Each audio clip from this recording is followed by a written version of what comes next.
তেল আবিবের নিস্তব্ধ আকাশ হঠাৎ করেই যেন আগুনের হলকায় পরিণত ব্লকে আঘাত হানে।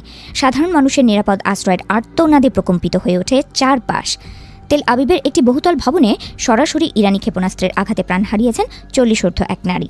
কয়েক বছরের মধ্যে এটি ইসরায়েলের কেন্দ্রস্থলে ঘটা সবচেয়ে বিধ্বংসী হামলাগুলোর একটি হিসেবে গণ্য করা হচ্ছে।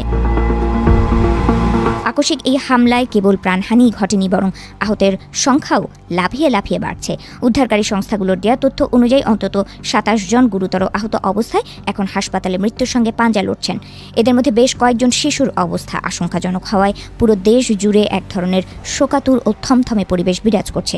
ধ্বংসস্তূপের নিচে আরও কেউ আটকা পড়ে আছে কিনা তা নিশ্চিত করতে দমকল বাহিনী এবং স্থানীয় পুলিশ সদস্যরা অবিরাম তল্লাশি চালিয়ে যাচ্ছেন।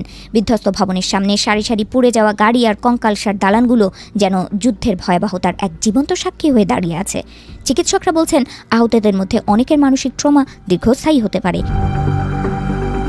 এই সংঘাতের সূত্রপাত ঘটেছিল শনিবার সকালে, যখন ইসরায়েল এবং যুক্তরাষ্ট্র যৌথভাবে ইরানের অভ্যন্তরে সামরিক অভিযান শুরু করে। গোয়েন্দা তথ্যের ভিত্তিতে পরিচালিত সেই হামলায় ইরানের সর্বোচ্চ নেতা আলী খামেনি এবং বেশ কয়েকজন উচ্চপদস্থ সামরিক কর্মকর্তার মৃত্যুর খবর ছড়িয়ে পড়লে মধ্যপ্রাচ্যের পরিস্থিতি নিয়ন্ত্রণের বাইরে চলে যায়। ইসরায়েলি বিমান বাহিনী দাবি করেছে, তারা ইরানের ব্যালিস্টিক মিসাইল লঞ্চার এবং প্রতিরক্ষা ব্যবস্থা ধ্বংস করতে একাধিক দফায় বিমান হামলা চালিয়েছে। মার্কিন প্রশাসনের পক্ষ থেকে জানানো হয়েছে যে অভিযানের প্রথম 12 ঘণ্টার মধ্যেই তারা ইরানের প্রায় 900টি লক্ষ্যবস্তুতে আঘাত হানতে সক্ষম হয়েছে। ইরানও দমে থাকার পাত্র নয়, তারা পাল্টা জবাব দিতে গত কয়েক ঘণ্টায় প্রায় 300টি ক্ষেপণাস্ত্র নিক্ষেপ করেছে। এই ক্ষেপণাস্ত্রগুলোর বেশিরভাগই ইসরায়েলকে লক্ষ্য করে ছোড়া হলেও এর প্রভাব ছড়িয়ে পড়েছে সংযুক্ত আরব আমিরাত, বাহরাইন, কাতার এবং কুয়েতের মতো প্রতিবেশী দেশগুলোতেও। পুরো মধ্যপ্রাচ্যের আকাশ এখন রণ বিমানের। খবরের সব সিরিয়াস আপডেট তো জানলেন, এবার একটু বিনোদন হয়ে যাক। ঘুরে আসুন আমাদের চরবিজয় গ্রুপ চ্যানেল থেকে।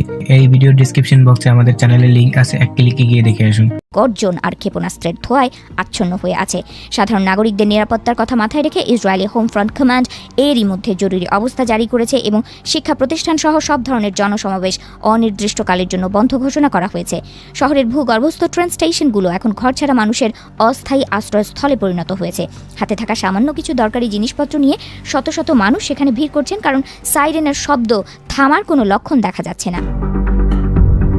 এর আগে 2025 সালের জুন মাসে ইরান ও ইসরায়েলের মধ্যে 12 দিনের একটি সংক্ষিপ্ত যুদ্ধ হয়েছিল, যাতে 28 জন ইসরায়েলি নিহত হয়েছিলেন। সেই স্মৃতি এখনও মানুষের মনে টাটকা। তাই নতুন করে শুরু হওয়া এই সংঘাত কতদিন স্থায়ী হবে এবং কোথায় এর শেষ, তা নিয়ে সাধারণ জনগণের মধ্যে চরম অনিশ্চয়তা আর উৎকণ্ঠা কাজ করছে। রাজনৈতিক প্রেক্ষাপট বিশ্লেষণ করলে দেখা যায়, এবারের এই যুদ্ধের উদ্দেশ্য আগের চেয়ে অনেক বেশি সুদূরপ্রসারী এবং আক্রমণাত্মক। মার্কিন প্রেসিডেন্ট ডোনাল্ড ট্রাম্প এবং ইসরায়েলি প্রধানমন্ত্রী বেনিয়ামিন নেতানিয়াহু উভয়েই স্পষ্ট করে দিয়েছেন, তাদের লক্ষ্য কেবল প্রতিরক্ষা নয়, বরং ইরানের বর্তমান শাসন ব্যবস্থার পতন ঘটানো। নেতানিয়াহু তার টেলিভিশন ভাষণে ইরানের সাধারণ মানুষের উদ্দেশ্যে বলেছেন, তারা এমন একটি পরিবেশ তৈরি করতে চান যেখানে ইরানি জনগণ একনায়কতন্ত্রের শৃঙ্খল ভেঙে নিজেদের মুক্ত করতে পারবে। এই বক্তব্য থেকে স্পষ্ট বোঝা যাচ্ছে যে এই লড়াই কেবল সীমানা রক্ষার লড়াই নয়, বরং এক বড় ধরনের রাজনৈতিক পট পরিবর্তনের প্রচেষ্টা। বর্তমানে তেল আবিবের আকাশ কিছুটা শান্ত মনে হলেও তা মূলত ঝড়ের আগের স্তব্ধতা। ফায়ার সার্ভিস এবং উদ্ধারকর্মীরা ধ্বংসস্তূপ সরিয়ে এলাকাটি পরিষ্কার করার চেষ্টা করছেন, তবে নতুন করে আবারও হামলার আশঙ্কা উড়িয়ে দেওয়া যাচ্ছে না। ইসরায়েলের প্রতিটি হাসপাতালে এখন রেড অ্যালার্ট জারি করা হয়েছে এবং রক্তদানের জন্য সাধারণ মানুষের লম্বা লাইন দেখা গেছে। আন্তর্জাতিক মহল থেকে যুদ্ধবিরতির আহ্বান জানানো হলেও রণক্ষেত্রের বাস্তব চিত্র বলছে অন্য কথা। শক্তির এই মহড়া এবং পাল্টাপাল্টি হামলার চক্র যদি দ্রুত বন্ধ না হয়, তবে এই সংঘাত পুরো বিশ্ব অর্থনীতি এবং ভূ রাজনীতিতে এক দীর্ঘস্থায়ী ক্ষত তৈরি করবে।